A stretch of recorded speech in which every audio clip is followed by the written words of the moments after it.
ఓం గం గణపతే నమః. స్వర్ణలక్ష్మి నమస్తే అస్తు. పరబ్రహ్మ స్వరూపిణి రాజ్యం దేహి ధనం దేహి సర్వకామాంచ దేహి మే. 12 రాసుల వారికి లక్ష్మి స్వర్ణలక్ష్మి అమ్మవారి యొక్క కృపా కటాక్షం వలన ప్రతి ఒక్కరికి ఆత్మజ్ఞానం కలిగి ఉండాలి. తద్వారా ప్రతి నిమిషం ప్రతి సందర్భంలోనూ సంతోషంగా ఉత్సాహంగా ఉండే విధంగా అమ్మవారికి అందరినీ ఆశీర్వదించాలని, అంతేకాకుండా రాజ్యం దేహి మన అందరికీ మంచి పదవి, ఉన్నతమైన స్థితి, ఒక అధికారం, దర్పం అన్ని కలిగించాలని, దానితో పాటు స్వర్ణలక్ష్మి అమ్మవారు ప్రతి ఒక్కరికి ధన ప్రవాహాన్ని కలిగించాలని, ఫైనల్ గా సర్వకామాంచ దేహిమే మనం అనుకున్న ప్రతి కోరిక కూడాను ఇమ్మీడియట్ గా తక్షణమే అమ్మవారు మనకి నెరవేర్చాలని చెప్పేసి అమ్మవారు ప్రార్థన చేస్తూ, గణపతిని కూడా మనం చేసే ప్రతి దానిలోనూ మనకి బుద్ధి సిద్ధి, చక్కటి విజయాన్ని, ఒక మంచి వివేకాన్ని కలిగించాలని, సత్ డిసిషన్స్ మంచి నిర్ణయాలు తీసుకునే విధంగా మనకి గణపతి మనకు కృప ఉండాలని చెప్పేసి ప్రార్థన చేస్తూ, మనం ఈ రోజు టాపిక్ చూసుకుంటే సూర్యుడు వృషభ రాశి నుంచి మిథున రాశిలోకి మారుతూ ఉన్నారు. దీనిని మనకి మిథున సంక్రమణ అంటారు. అంటే ఇది 12 రోజులు ఉంటుంది ఈ సంక్రమణ. మనకి మకర సంక్రమణ, మకర రాశి ఎలానో ప్రతి నెల ఒక్కొక్క సంక్రమణ వస్తుంది. ఇప్పుడు రాబోయే సంక్రమణ మిథున సంక్రమణ అంటారు. ఇది 30 రోజులు ఉంటుంది. 15వ తారీఖు జూన్ నుంచి జూలై 15 వరకు ఉంటుంది. ఈ 15 రోజులు సూర్యుడు మిథున రాశిలో ఉండటం వలన ఏం జరుగుతుంది 12 రాశుల వారికి అని తెలుసుకున్నాం. అయితే ముఖ్యంగా సూర్యుడు మారటం వల్ల సూర్యుడు ఎలాంటి విషయాల్లో మనకి ప్రభావాన్ని చూపిస్తాడని తెలుసుకున్నాం. సూర్యుడు వచ్చేటప్పటికి ముఖ్యంగా 8 రకాలైన అంశాలపైన ప్రభావాన్ని చూపుతూ ఉంటారు.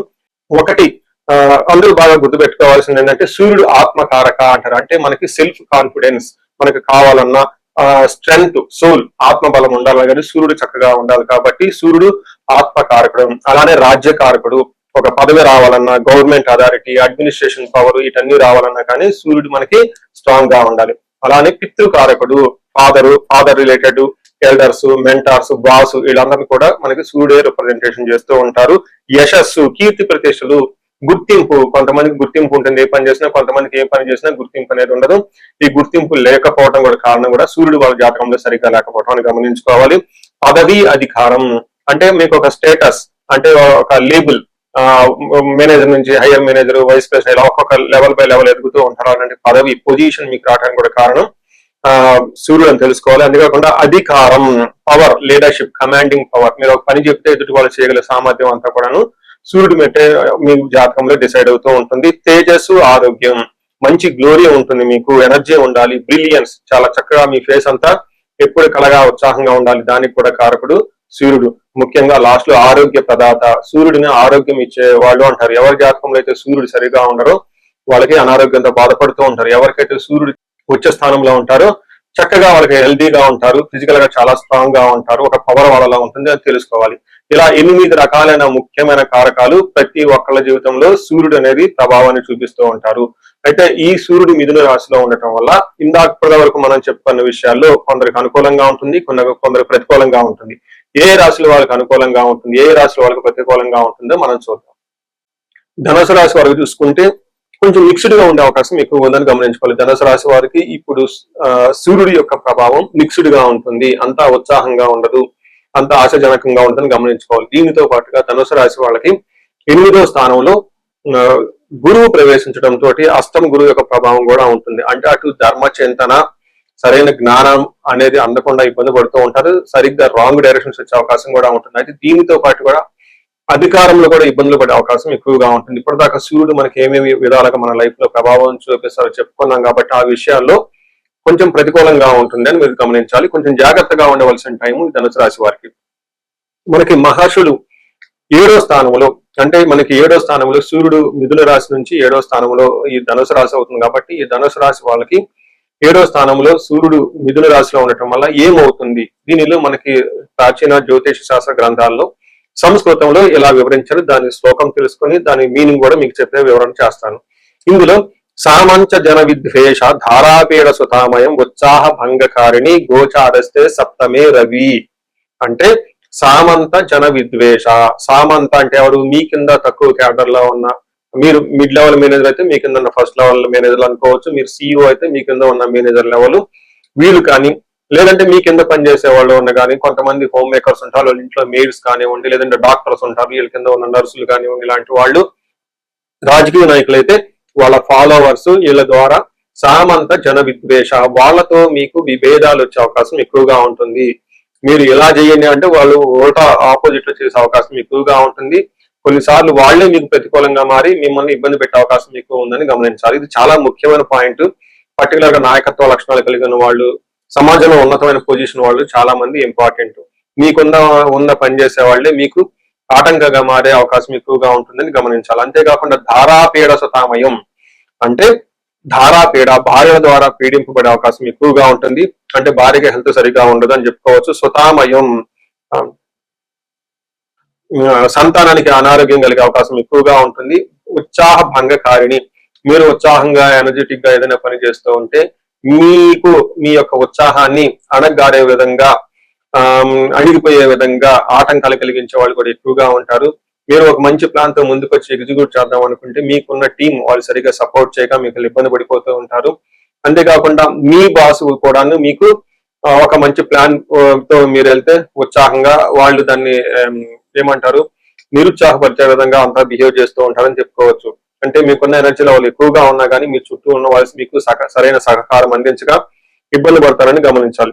అయితే మీకు కూడాను హెల్త్ పరంగా అంటే ఫస్ట్ హౌస్ నుంచి చూడటం వల్ల కొంచెం టైర్డ్నెస్ ఉండే అవకాశం ఎక్కువగా ఉంటుంది.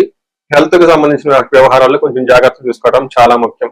ఈ రాశి వాళ్ళకి సూర్యుడితో పాటుగా వేరే గ్రహాలు కూడా గురువు కానివ్వండి, శని కానీ ఇబ్బందులు పెట్టే పొజిషన్ లో ఉన్నారు కాబట్టి పెద్ద పెద్ద గ్రహాలు ఇబ్బందులు పెట్టే అవకాశం ఎక్కువగా ఉంది కాబట్టి రిస్కీగా ఉండే అవకాశం ఉంటుంది. ఇన్ కేస్ పర్సనల్ గా మీరు ఎవరన్నా ఇబ్బందులు పెడుతున్నామండి అనుకుంటే మీ ఇండివిజువల్ జాతకం చెక్ చేసుకోవడం చాలా ముఖ్యమని గమనించాలి. మనం పరిహారాలు చూసుకుంటే సూర్యుడికి కొన్ని పరిహారాలు మీరు చేసుకునే పరిహారాలు కొన్ని ఉంటాయి. కొన్ని వచ్చేటప్పటికి బ్రాహ్మణ పండితులతో చేయించుకోవడం చాలా ముఖ్యం. కొన్ని క్షేత్ర దర్శనాలు కూడా చేసుకోవడం చాలా చాలా ఇంపార్టెంట్. ముందు ముఖ్యంగా మీవంతా సెల్ఫ్ రెమెడీస్ అంటారు, మీరంతా స్వయంగా చేసుకునే పరిహారాలు కొన్ని ఉంటాయి. అందులో ముఖ్యంగా చూసుకుంటే సూర్య నమస్కారాలు చేయడం చాలా ఇంపార్టెంట్. సూర్య అష్టకం చదవటము లేదా ఆదిత్య హృదయ స్తోత్రం చదవటం కూడా చాలా ఇంపార్టెంట్. ఎప్పుడైతే ఆదిత్య ఉదయ స్తోత్రము, హనుమాన్ కార్యసిద్ధి మంత్ర రెండు కలిపి చదువుకలిపితే ఇంకా చాలా మంచి రిజల్ట్ ఉంటుంది. సో ఇక్కడ ఆదిత్య హృదయ స్తోత్రంతో పాటు హనుమాన్ చాలీసా గాని, హనుమాన్ కార్యసిద్ధి మంత్రం గాని చదువుకుంటే ఇంకా చక్కటి మంచి రిజల్ట్ వస్తుంది.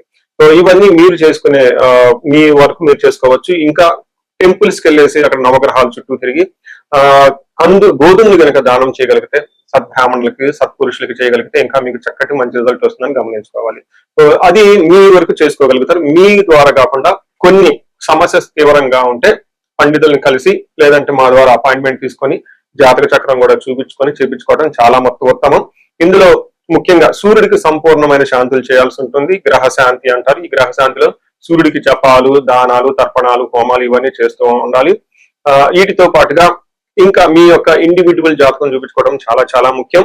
ఎవరికైతే మీ యొక్క ఇండివిజువల్ లైఫ్ లో మీకు ఏజ్ 35 to 45 మధ్యలో ఉంది, 40 years ప్లస్ ఆర్ మైనస్ లో ఉన్న వాళ్ళకి ఎక్కడైనా మీకు లైఫ్ స్టాగ్నేటెడ్ కనిపించింది, అప్పటిదాకా సక్సెస్ఫుల్ ట్రాక్ రికార్డు ఉండి ఇక్కడ ఎందుకో ఆగిపోయారు, గ్రోత్ లేదని మీకు అనిపిస్తే ఒక్కసారి కాల్ చేసి అపాయింట్మెంట్ తీసుకోండి, మీ జాతకం చెక్ చేసుకోండి. నేను 35 to 45 age group research group గా చేస్తూ ఉన్నాను.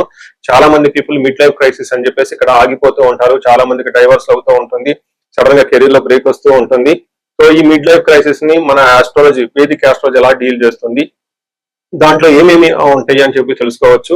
ముఖ్యంగా జ్యోతిష శాస్త్రం ప్రకారం గ్రహ శాంతులు అని ఉంటాయి, గ్రహ దోషాలు అని ఉంటుంది. మీ యొక్క దశలు తెలుసుకొని వీటిల్లో ఏదైనా ఒక గ్రహం దోషం ఉండటం అయితే మీరు స్టాగ్నెటెడ్ అయిపోతారు. దాన్ని ఎలా బయటకు రావాలని పరిహారాలు తెలుసుకోవాలి. వీటితో పాటుగా మీకు ఏమైనా శాపాలు ఉంటే పితృశాపం, కాలసర్ప దోషము, ఇలా మాతృశాపం, స్త్రీ శాపం, ఏమైనా యాక్టివ్ గా శాపాలు ఉన్నాయా, ఈ శాపాలు ఉండటం వల్ల కూడాను మీరు లైఫ్ లో గ్రోత్ లేకుండా ఆగిపోయే అవకాశం ఉంటుంది. సో ఎవరికైనా సరే ఎలాంటి ప్రాబ్లం ఉన్నా, ధనానికి ఇబ్బంది పడిపోతూ ఉంటే స్వర్ణలక్ష్మి విశేష హోమం చేయించుకోండి. మీకు వీసా స్టాంపింగ్, H1B, లైక్ ఎక్కడన్నా ఏమంటారు ఉద్యోగంలో ఎక్కడన్నా బ్రేక్లు వచ్చి ఆగిపోతూ ఉన్నా, లేదంటే ఫైనల్ రౌండ్ దాకా వచ్చి మధ్యలో ఎక్కడన్నా ఆగిపోయినా కానీ మీకు ఇలాంటి వాళ్ళకు కూడాను మన్యు పాశుపత అభిషేకము, రుద్రాభిషేకం చూపించుకోవడం చాలా చాలా ఇంపార్టెంట్. భార్యాభర్తల మధ్య గొడవలకు అన్యోన్య దాంపత్య పాశుపతం చూపించుకోవడం, ఎవరికైనా సర్పాలు, కాలసర్ప దోషాలు, మహాకాలసర్ప దోషాలు అంటే కాలసర్ప దోష నివారణ పూజలు, పితృదోష నివారణ పూజలు మీ యొక్క జాతకం చూసుకొని ఇవన్నీ చేసుకోవటం వల్ల జీవితంలో 10 రెట్లు ఖచ్చితంగా వెళ్ళే అవకాశం ఎక్కువగా ఉంటుందని గమనించుకోవాలి. మీ అందరికి అష్టైశ్వర్యాలు కలగాలని, భోగభాగ్యాలు కలగాలని చెప్పేసి కోరుకుంటున్నాను. నమస్తే.